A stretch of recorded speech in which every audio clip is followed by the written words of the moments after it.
Yaqında Nyu-York vaqti gazeti muhaciratda ig'ir ruhiy besim ostida yashayotgan Uyg'urlarning ahvoli yuritilgan kundalik azob-uqubat bo'ldi. Xitoydagi bostirish chet ellarda his qilinmoqda sarlavlik bir parcha maqola e'lon qilgan. Maqolada muhaciratda yashayotgan bir qancha Uyg'urning Xitoyning Uyg'urlarga yurgizgan siyosatlari sababli beshiga kelgan azob-uqubatlar va bu sababli uchirgan ruhiy besimni misol qilish orqali diasporadagi Uyg'ur jamoatining ruhiy holati gavdalantirilgan. Xitoy hokimiyati Uyg'ur rayonidagi bostirishni kuchaytgandan buyon muhaciratdagi Uyg'urlar bir tarafdan yurtida qolgan ota-ona, qarindoshlarining taqdiridan andish qilsa, yana bir tarafdan g'am andishi sababli o'zlarida eg'irlashayotgan psixikalik masalalardan ansirashga boshlagan. Amerikadagi Uyg'ur kishilik huquq qurilishi maxsus mushaqda Uyg'ur jamoati orasida tekshirish olib borgan va ularga psixikalik yordamda bo'lish uchun Uyg'ur sog'lomlik tashabbusi nomli bir guruh qurgan.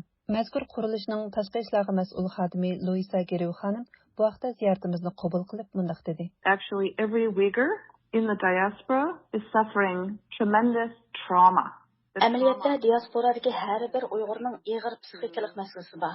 Ularning bu psixikalik məsələsi vətəni Şərqi Türkistanda yüz beriyotgan irqi qırğınçılıq səbəbindən ata-analары, aka-ukalары, ağ-singillari, balları, nəvri tuqqanları, o'qituvchilari, saboqdoshlari, savdo sherikləri duch kelayotgan vaziyatdan kelib chiqqan. Because of the genocide in East Turkestan, in the Uyghur homeland.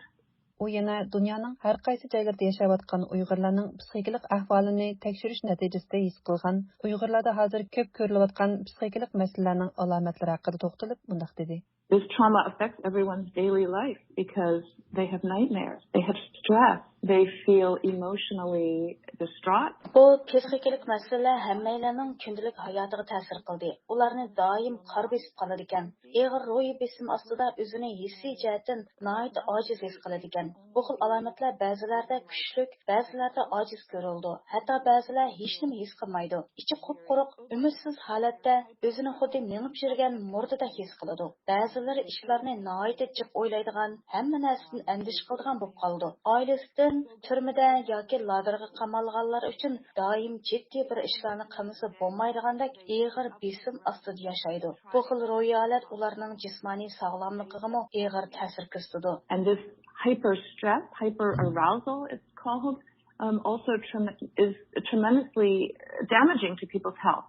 Amerikada yashaydigan doktor Mehmet Emin Efendi muhaciratdagi Uyg'urlarning umumyuzlik psixikalik masalalarga duch kelayotganligi va Uyg'urlarning bu masalaga tutgan pozitsiyasi haqida to'xtalib mundaq dedi. Tarixdan buyon bilib bilmay shu odamning ruhiy sog'lomligiga alohida ahamiyat berib kelgan bo'lsaqmi, lekin hozirgi zamon psixikaligining bizga ketishib kelishi sababidan bizda bulardek musulmonlarda psixikalik masalalar ko'p emas yoki oz deb qaraydigan qarash naytda ig'irchi bizda. Uyg'urlar hamda shu yashab yashayotgan insonlarning bir qismi bo'lish sifatimiz bilan boshqalarda bo'ladigan psixik masalasini bizda yo'q deb turaverishning o'zi bu masalaga bo'lgan tunishninki yetarli emasligi. Anondan keyin birisi bu masalani bizda psixikalik masala ig'ir deb yoki shunday masala bor desa uningga qarshi fikr o'tirib qo'yadigan bizda undan masala yo'q degandagidek ashtaga ko'z qarashning o'tirib chiqishi hammasi bizniki mushujatki tunishimizning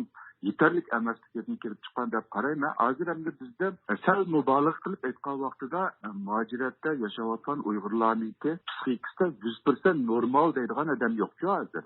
Bunda chiqqanda hammalarga masala bor degan gap. Lekin albatta unda deganlik hammamiz psixik kasalga giriftor bo'ldik deganlik emas. Psixikimizda masala bor, lekin bu masala tunib yetilmasa, vaqtida e'tirof qilinmasa, uningga tadbir elinmasa, biz oxirida psixik kasalliklarga taraqqiy qilishimiz mumkin deganlik. Uyg'ur kishilik huquq qurilishining programma koordinatori doktor Mustafa Aqsu Efendi yaqinqi bir necha yil ichida orqa-orqadan aksi, tag'isi va ikki navri tuqqanning o'lim xabarini topshirib olgan. Xitoyning Uyg'urlar qaratgan bostirish tufaylidan oilasidagilar bilan aloqalasha olmasligi sababidan shu ig'ir kunlarni yolg'iz o'tkazishga majbur bo'lgan. Ig'ir ruhiy besimga uchragan. Mustafa Aqsu Efendi bu vaqtda radiomizga so'z qilib mundaq dedi. Hozirgidek bir vaqtda bizningki shu diasporada yashayotgan barliq Uyg'ur qarindoshlar uchun o'zininki ruhiy sog'lomligini asrash nihoyatda muhim. Bu faqat o'zi uchun emas, balki oilasi va atrofidagi do'st-yoralari, urug' tuqqanlari uchun nihoyat muhim. Sog'lom bir ruhiy kayfiyat bo'lgan bo'lgan chog'da ishlarimiz texnik yaxshi bo'ladi, olg'a bosadi.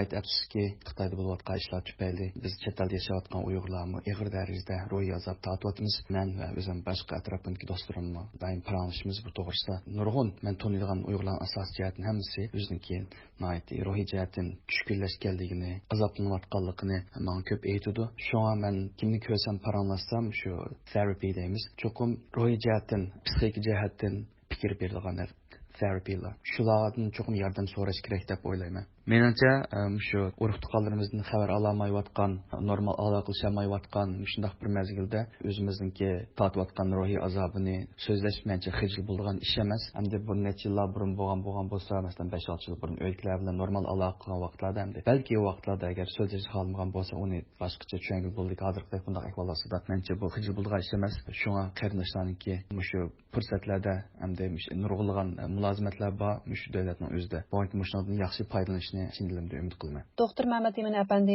uzundan buyon psixikalik masalalar va uni bartaraf qilishning yo'llari haqida tadqiqot olib borgan bo'lib, psixikalik masalaga uchragan nurg'un Uyg'urlarga psixikalik yordamda bo'lgan. U muhojiratlik Uyg'urlarning oldi bilan o'ziga samimiy bo'lib, o'zida psixikalik masalaning borligini e'tirof qilishi va uni hal qilishning chorasini qilishini ta'kidladi. U yana mundaq dedi: Buningga ta'bir etish uchun oldi bilan Muşu ruhi cihetki üzgürüş payda olan vaxtındaki dəhlabki mezgilde, yani özümüzdeki şu binormallıqını fark eterleydiğen vaxtımızda, yani o iğirleşip fark etemeydiğen aletki bağımız vaxtıda biz onunla tabir edişimiz gerek. O bir. İkincisi, bazılarının yengil, bazılarının iğir oluşu mümkün. O yengilleri, normal tefekkürünü saklap kalganları, işte işinin birisi olsa hemmisini hain, casusu çıkarıp, karıştırıp ki, hücum kılmasın, etsince bir yerde bir sövgü buluş gerek. Üçüncüden, çokum psikiyatri doktoru görünüp, ulaniki sistemilik davalışını kabul kılış gerek. Vakti gelgende oңşılıp gittiği deydiğen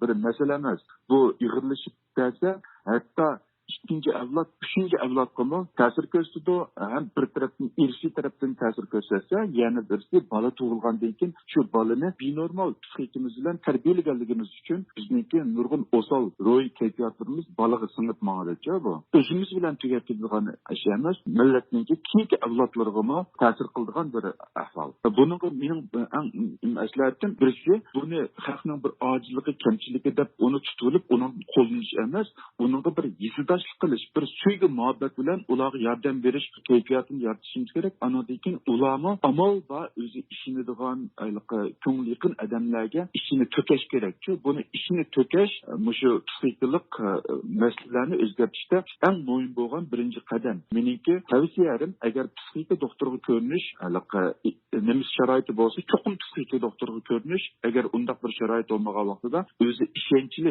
yaxshi maslahat bera oladi deb qaragan do'st birodarlarga ishini to'kash, dardini to'kash, mushu orqali ma'lum jihatda unum erishgili bo'ladi.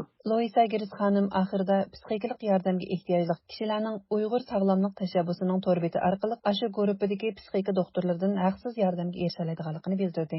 U yana psixikalik yordam so'raganlarning shaxsiy uchurlarining doktor bilan ularning orasida butunlay maxfiy tutiladiganligini eskartdi. Uning aytishicha, mazkur guruh bilan aloqalashish ilxat adresi, doktorlar bilan aloqalashish telefon nomerlari qatorliqlar Uyg'ur kishilik huquq qurilishining to'rbetiga qo'yilgan. U yana mundaq dedi: And all the emails to this Gmail address are completely confidential. Torbetimizga qo'yilgan ilxat adresi butunlay ishonchli.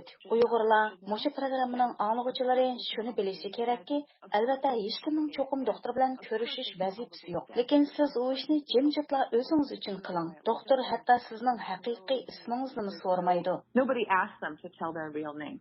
Ma'lum bo'lishicha, muhojiratlik Uyg'urlar jamoat bo'lib yashashni yaxshi ko'radigan bo'lib, kollektiv faoliyatlarni ko'p qiladi ekan. Uyg'ur bemorlar bilan ko'rishayotgan psixika doktorlarining bildirishicha, Uyg'ur millatining bu xil qizg'in hayot usuli ularning navbatda duch kelayotgan ishongusiz darajadagi ig'ir ruhiy besimga bardoshlik bera olishidagi asosli sabablarning biri ekan.